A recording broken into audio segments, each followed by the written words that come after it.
படிப்பு இருந்தால் மட்டும் போதுமா? புத்திசாலித்தனம் வேண்டாமா? உலகத்தையே வெல்லக்கூடிய வித்தை கையில் இருந்தாலும் அதை எப்போது பயன்படுத்த வேண்டும் என்ற விவேகம் இல்லாவிட்டால் என்ன நடக்கும்? 4 நண்பர்கள், 4 விதமான மந்திர சக்திகள். ஒருவன் எலும்பை உருவாக்குவான், ஒருவன் சதையை சேர்ப்பான், ஒருவன் உயிரையே கொடுப்பான். ஆனால் இவர்கள் உருவாக்கிய அந்த ஒரு உயிரினம் அவர்களுக்கே யமனாக மாறியது எப்படி? அதிகமான படிப்பு சில நேரங்களில் ஆபத்தானதா? விக்ரமாதித்தனிடம் வேதாளம் கேட்ட இந்த கேள்விக்கு உங்களிடம் பதில் இருக்கிறதா? வாருங்கள், இன்றைய கதையில் விடை தேடுவோம். வணக்கம் நண்பர்களே, இது உங்கள் ஆரஞ்சு பாக்ஸ் தமிழ் நீதி கதைகள் சேனல். மீண்டும் ஒரு அமாவாசை இரவு. விக்ரமாதித்தன் அந்த முருங்கை மரத்தில் ஏறி வேதாளத்தை பிடித்து கட்டி தனது தோள் மீது தூக்கிக் கொண்டு நடந்தான். சுற்றிலும் பிணங்கள் எரியும் வாசனை, ஆந்தைகளின் அலறல் சத்தம். மயான அமைதியை கிழித்துக் கொண்டு வேதாளம் பேசத் தொடங்கியது. மன்னனே விக்ரமாதித்தா, சோர்வில்லாமல் மீண்டும் மீண்டும் முயற்சி செய்யும் உன்னுடைய பிடிவாரத்தை கண்டு நான் வியக்கிறேன். இந்த நீண்ட வழிப்பயணம் உனக்கு அலுக்காமல் இருக்க ஒரு சுவாரஸ்யமான கதையை சொல்கிறேன், கேள் என்று வேதாளம் தனது கதையை தொடங்கியது. இந்த கதை வெறும் பொழுதுபோக்கு அல்ல, இது புத்திசாலித்தனத்திற்கும் அனுபவ அறிவுக்கும் இடையில் நடக்கும் ஒரு போராட்டம். மகத தேசத்திலே விஷ்ணுஸ்தலம் என்ற ஒரு சிறிய ஊர் இருந்தது. அந்த ஊரில் 4 பிராமண சகோதரர்கள் வசித்து வந்தார்கள். இவர்கள் சிறுவயது முதலே இணை பிரியாத நண்பர்களாகவும் சகோதரர்களாகவும் வளர்ந்தனர். ஆனால் அவர்களுக்கு ஒரு பெரிய கவலை இருந்தது. அவர்கள் என்னதான் படித்திருந்தாலும் கையில் காசு இல்லை. வறுமை அவர்களை வாட்டியது. ஒரு நாள் 4வரும் ஒன்றாக அமர்ந்து பேசிக் கொண்டிருந்தார்கள். மூத்தவன் சொன்னான், சகோதரர்களே, நாம் இங்கேயே இருந்தால் வறுமையிலேயே சாக வேண்டியதுதான். நாம் தேசமெங்கும் சென்று அரிய வித்தைகளையும் மந்திர சாஸ்திரங்களையும் கற்றுக்கொண்டு வருவோம். அதன் மூலம் அரசர்களையும் மக்களையும் கவர்ந்து பெரும் செல்வத்தை சம்பாதிக்கலாம் என்றான். மற்ற 3வரும் அதற்கு சம்மதித்தனர். சரி, நாம் 4 திசைகளுக்கும் செல்வோம். ஆளுக்கொரு வித்தையை கற்றுக்கொண்டு சரியாக 5 வருடங்கள் கழித்து இதே இடத்தில் சந்திப்போம் என்று சபதம் செய்தனர். அவர்கள் பிரிந்து சென்றார்கள். நாட்கள் உருண்டோடின, வருடங்கள் கடந்தன. ஒவ்வொருவனும் ஒவ்வொரு குருவிடம் சென்று கடினமான தவம் இருந்து யாருக்கும் தெரியாத அபூர்வமான மந்திர சக்திகளை கற்றுக்கொண்டார்கள். 5 வருடங்களுக்கு பிறகு அவர்கள் 4வரும் மீண்டும் அதே ஊரில் சந்தித்தனர். 4 பேரும் தங்கள் வித்தைகளை பற்றி பெருமையாக பேசிக்கொண்டே ஒரு அடர்ந்த காட்டு வழியாக நடந்து கொண்டிருந்தார்கள். அப்போது வழியில் ஒரு விலங்கின் எலும்புகள் ஆங்காங்கே சிதறி கிடப்பதை கண்டார்கள். அது என்ன விலங்கு என்று கூட தெரியாத அளவுக்கு எலும்புகள் சிதறியிருந்தன. முதல் சகோதரன் நின்றான். நண்பர்களே, நாம் கற்ற வித்தை உண்மையானதா என்று சோதித்து பார்க்க இதுவே சரியான தருணம். இந்த எலும்புகளை வைத்து நான் என் வித்தையை நிரூபிக்கிறேன் என்றான். அவன் ஒரு மந்திரத்தை சொல்லி கையை அசைத்ததும் சிதறி கிடந்த எலும்புகள் அனைத்தும் ஒன்று கூடின.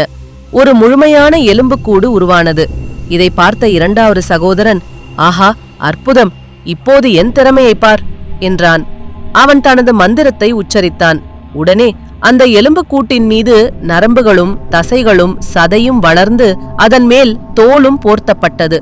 இப்போது அங்கே தரையில் கிடந்தது ஒரு உருவம். ஆனால் அதற்கு உயிரில்லை.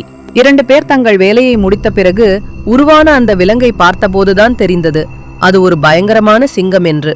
ஆனால் அது அசைவற்று கிடந்தது.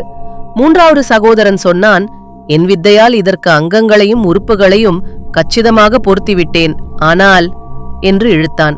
அப்போது 4வது சகோதரன் முன்னால் வந்தான். நீங்கள் எல்லோரும் உடலை மட்டும்தான் உருவாக்கினீர்கள். நான் கற்றது சஞ்சீவினி வித்தியம், அதாவது இறந்தவற்றுக்கு உயிர் கொடுக்கும் கலை. நான் இப்போது இந்த சிங்கத்திற்கு உயிர் கொடுக்கப் போகிறேன் என்று உற்சாகமாக கத்தினான். அப்போதுதான் சற்று விவேகமுள்ள ஒருவன், சில கரைகளில் 3வது நண்பன் என்றும் சொல்வார்கள், பதறிப்போய் தடுத்தான்.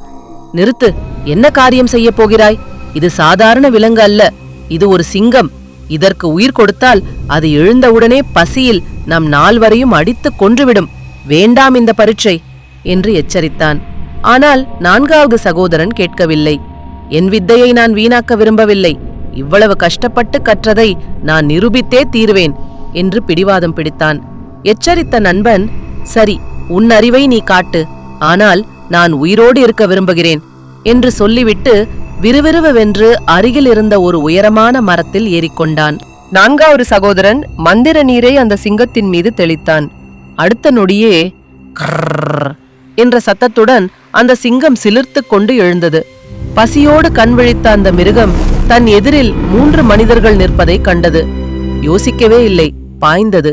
தன் வித்தையை நிரூபிக்க நினைத்த அந்த சகோதரன் உட்பட கீழே நின்றிருந்த 3 சகோதரர்களையும் அந்த சிங்கம் அடித்துக் கொன்றது.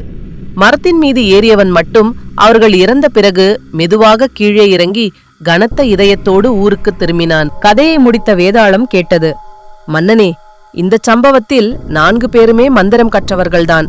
4 பேருமே அந்த சிங்கத்தை உருவாக்க காரணமாக இருந்தவர்கள்தான்.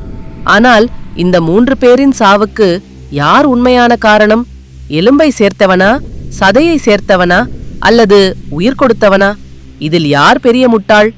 தெரிந்திருந்தும் வாய் திறக்காமல் இருந்தால் உன் தலை வெடித்துச் சிதறும் என்று மிரட்டியது. நண்பர்களே, நீங்களும் கொஞ்சம் யோசித்து பாருங்கள்.